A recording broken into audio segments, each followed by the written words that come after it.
Welcome to Low-Key PD.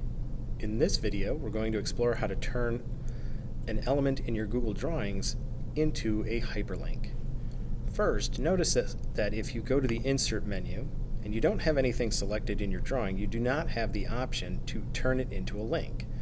You first have to select an object which can be turned into a link. Now that can be an image, a text box, a shape. As long as it's something that can carry an attribute like that, you should be able to turn it into a link. So let me select this word art, and now that I have that selected, I go to Insert and notice I can turn it into a link. So if I click on that, I can search for something, or if I have a link that I already want to use, I can paste that in there if I have it copied. Otherwise, if I search, notice I'm going to get a mixture here. I have some files from my Google Drive which have the name Calculus in it, or it also searches the web and will give me some suggestions based on web pages that it thinks might be relevant. So let's say I click on that one.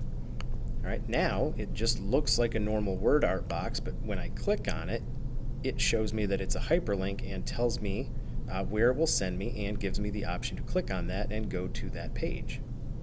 And you can do that with pretty much any element in a Google drawing.